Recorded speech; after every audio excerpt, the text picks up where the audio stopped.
Welcome to the Bike MS Historic New Bern Ride Medical Volunteer Training. My name is Paula Lipford and I'm the Director of Volunteer Engagement for the Greater Carolinas chapter of the National Multiple Sclerosis Society. I will be leading the training along with Dr. Scott Playford, who's a physician with Onslow Primary Care and Sports Medicine. Dr. Playford, whose call sign on the route is Doc 1, has been volunteering with us for a number of years. You'll be hearing a lot more from him later on in the training, and you will have the opportunity to get to know him as he visits the rest stops along the route. I first want to just take this opportunity to thank you for volunteering. You play such a key role in ensuring the safety of our participants and volunteers, and we really could not put on this event without you. Bike MS in New Bern is one of the largest events in the Southeast and has been located in New Bern for many years. The event is a 2-day cycling event which starts and finishes each day at Union Point Park in New Bern. There are route options for all levels of cyclists. On Saturday we have a 25-mile very scenic route. On Sunday we will have a 30-mile route. And then both days will have a 50, 75, and 100-mile route options. There are rest stops that are located every 8 to 12 miles, and Bike MS provides a fully supported ride. The rest stops supply water, Gatorade, and snacks, and of course we'll have medical support located there and bike mechanics. Lunch is served to the participants and the volunteers on the route each day at one of the rest stops. So please be aware that if you are volunteering over the lunch hour, a lunch will be delivered to the rest stop for you. We expect to have approximately 2,000 cyclists participating each day. The cyclists who are participating in the event must be 12 years old or older. You will note that many may be very highly trained, and some are athletes, but some are not. Some are people who are novice riders or who are not well-trained athletes. Also, be aware that they don't always follow directions, and some may ride with health issues like diabetes. Some may be pregnant, and several will be riding with MS. In fact, we have some cyclists who will be riding with I Ride with MS jerseys. So be on the lookout for those and be aware that there are a number of different issues that you might come into contact with. We have a lot of emergency support along the route. There will be 2 or more medics stationed at each rest stop and at Union Point Park. On the route, we will have 3 mobile emergency response team members who ride motorcycles and are ham radio operators. Doc 1 will be on the route. We will have SAGs. We will have people who are called Super SAGs, and I'll explain more about them in a minute. We also have county emergency management services, fire departments, and rescue squads, and some of our rest stops will have ambulances on standby, and we'll have the support of our police and state troopers. Our communication team is really led by our ham radio operators or amateur radio operators who are stationed at each rest stop. We also have a net control or a group of hams who manage all of the communication, and they are located at Union Point Park.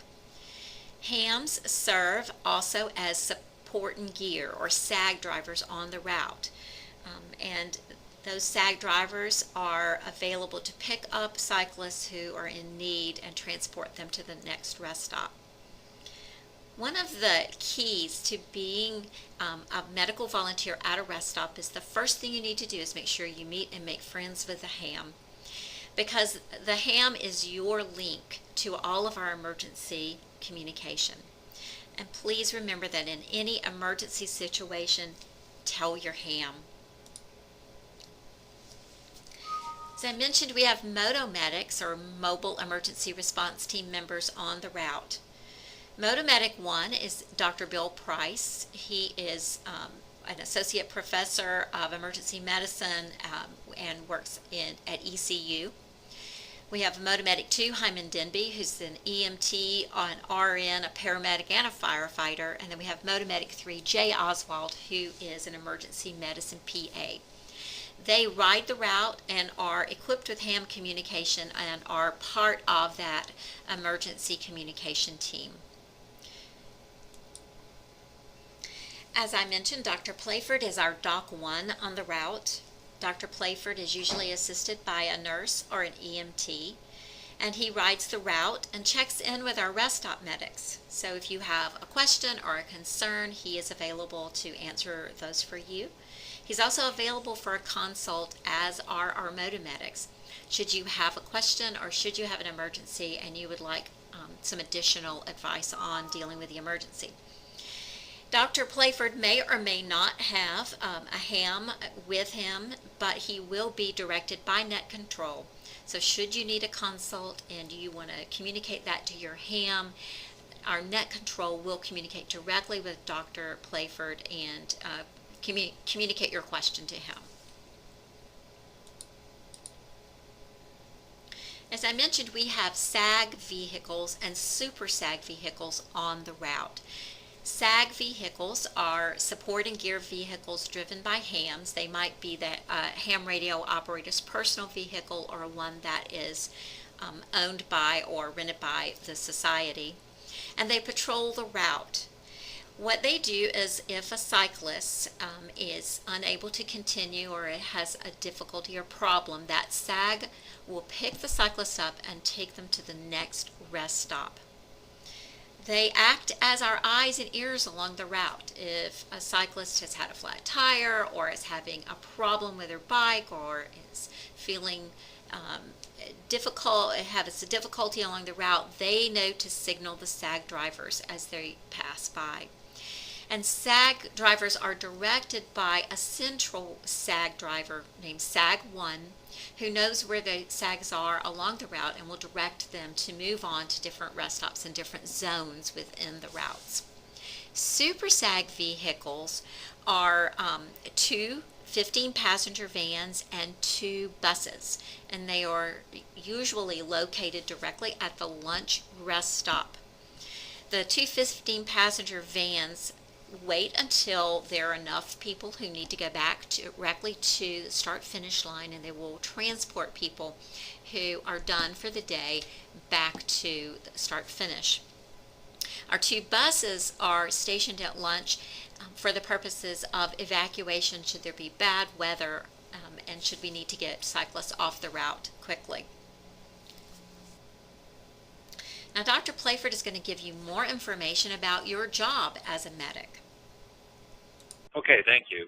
And let me also say thank you to all of the volunteers and welcome back to the people who've helped before and welcome to the new people who come. This is a great event. I've had a lot of fun doing it. It's very well organized and very well supported, so I think you'll enjoy it. As far as the job descriptions go, for the medics, when you get to the site, make sure that the tent's set up if it hasn't been already. Go ahead and look over your supplies. Look through your handbook, look at your crisis plan, look through your med kit, and be familiar with what's there. You'll find that there's a list of what should be in the supply kit. You'll find the incident injury report forms and the refusal of medical assistance forms. There's no blood pressure cuffs or anything like that, so if you want to bring one, that certainly would be helpful. There's often times where we'll want to set people down and check that. Also, there's going to be a consumption of medical product disclaimer. Make sure you post that. In general, the medics are not to administer any medications. If the riders choose to take that themselves, that's on them, and we need to make sure that that disclaimer is posted. Introduce yourself to the rest stop captain and also to the ham radio operator. As Paula said, that ham radio operator is your connection to everybody else in that circuit. You're going to want to watch and mingle. Basically, observe the riders as they come in. Look and see how they're acting. Go and talk to them. Mingle with the other helpers so that they know who you are. If they see a rider in distress, they can come and find you. Help out make sure that there's Gatorade available. Make sure that the riders are getting hydrated. If you see somebody who looks like they're sweating a lot, point them over towards where the Gatorade and the water are located. See how they're acting. Are they responding to you? Are they still smiling? Most of them will be smiling at the first couple rest stops, but not necessarily at the later rest stops. And then, if they have that look of distress, ask them some questions. How are you feeling? How much are you drinking? When was the last time you had to urinate? And that way you might be able to pick up some riders who need a little bit more assistance. And then assist with minor injuries. There's going to be scrapes. There's going to be scrapes from the pedals, road rash. So minor injuries, there should be some supplies there that you can assist with that. For the significant injuries, make sure you fill out an accident injury report. Those are going to be in your med kit and they're going to be located in the handbook. Try to get as much information as you can to complete those, because that is useful for tracking purposes. The other thing is if you see a rider who you recommend treatment or you recommend that they be assessed and they refuse, make sure you try to complete one of the refusal of medical assistance forms. Get as much information as you can, at least a rider number if nothing else, so that we can note that and possibly monitor them later in the route if we at least know their bib number. All the medics at the rest stops should stay where they are until they're relieved. It's vitally important that we make sure that each rest stop is covered. So please try to stay on station, and the next replacement should be there on time. If they're running a little late, please stay until your relief comes. Do not go and take another assignment. Do not go off-site unless you are assigned to go somewhere else or you notify the crisis director. As far as what decisions you can make, if you feel that a rider is in danger of hurting themselves, if you feel that they're compromised, if you feel that they're in distress, you can make a decision that they should not continue.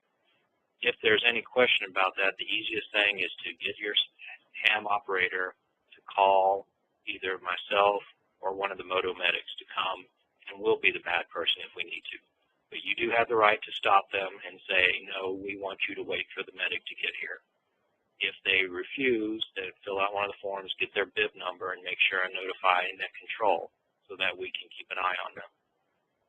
You can make a recommendation that they get sagged or that they move ahead, and you can suggest, you don't have to quit, but why don't you get sagged to the next rest stop, and by then you'll have some time to recover and be ready to go. If they look dehydrated, if they tell you that they haven't gone to the bathroom in a while, you can stop them and say, no, I want you to sit here and drink some Gatorade, drink some water until you go and urinate, and then you can go and continue. And you just kind of see on their face whether they really are done for the day. A lot of times you can tell by how they're acting and how they're carrying themselves. But if there's somebody who really is arguing with you or insisting to continue when you don't think it's safe, have the ham operators call Doc 1 or Moto Medic, and we can come there, because odds are we're going to be right around where the pack is, and we can come and make that decision. In your medical kit, you'll see the big bin with the Red Cross. You're going to have some basic supplies, some gauze and bandages, Band-Aids, ACE wraps, scissors. There's going to be a limited supply of certain things like the BioFreeze and the medications. Again, the medics, the volunteers, will not be passing out any of those medications. They are there available for the riders to self-medicate if they choose, but make sure that you have that disclaimer posted so that we're not prescribing anything. And also, you might want to reserve some of the supplies, because the cyclists are going to go through the kit. When they come, they're going to be tired. They're just going to try to rifle through and find what they want. So you may want to reserve some of the medicines, or reserve some of the bandages on the side, and put them out in small quantities as the riders come so that you don't run out. There's going to be mustard packets at the stops for cramping, and some salt tablets and other supplies such as that. And most of those, what you have is what you're going to get. There's certain essentials that we may be able to resupply. Let net control know if you're running low on certain things, but other things we have limited supplies of, so you try to ration those out. Road rash, you're going to see a lot of that, minor scuffs, and some that are a little bit more significant. If it's small, if it's minor, clean it, dress it, and they can continue. Ask to check their equipment, check their helmet. If they had a fall, look at their helmet. Is it scraped or is it cracked? If it's cracked, they will not continue. They are not allowed to continue with a cracked helmet. There's gloves in the kit. But if there's something more significant, a more significant road rash that you don't feel comfortable with, call Doc 1 or call Motomedic, and we'll be more than happy to come and take a look and see whether it's something for them that's safe for them to continue with. Heat exhaustion is another thing that we need to be very aware of. Dehydration and heat exhaustion may go hand in hand, but you may still get heat exhaustion even if they're drinking. If you look at page 11 and 12 of the Crisis Handbook, you'll see more information about this.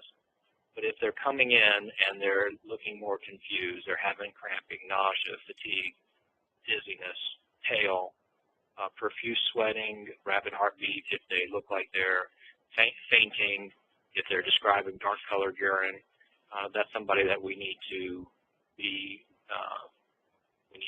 take care of quickly. Get them out of the heat, get them out of the direct sun. Put them in the shade, get them in a car with the air conditioner on. If you're at one of the locations where you can go inside, get them inside where they can be cooled down quickly. Put some ice on their neck, their armpits, their groin. That will cool their core temperature quickly. Get them something cool to drink. And call, if it's an emergency where they're obviously distressed, call 911. You're going to notify the ham operator. Ham operator will notify net control and call 911. If they just seem like they're in some distress, but it's not an emergency, call Doc 1, call Motomedic. And again, this is why you want to be good friends with that ham operator, because they're the ones who can get us quickly. And you do have the right to ask the rider to stop and wait for us to get there. Dehydration is another common problem, so keep reminding them to drink. Make sure that they're not just drinking water the whole time. They do need to replace electrolytes as well, so they need to eat some snacks. They need to drink some Gatorade or have some of the salt tablets, because overhydration with water can also be dangerous by lowering the sodium too much. But ask them how they're feeling. Ask them if they're going to the bathroom regularly. Ask them how much they've been drinking since their last rest stop. Thank you, Dr. Playford. And now I want to just give you a few more points about our crisis communication plan. As I mentioned previously, our primary means of communication will be through our ham radio operators. There is an emergency cell phone held by Net Control, and this number will be in your crisis manual. And it has been given to our cyclists, so if they have a problem on the route and need to get in touch with Net Control, they can call them with their cell.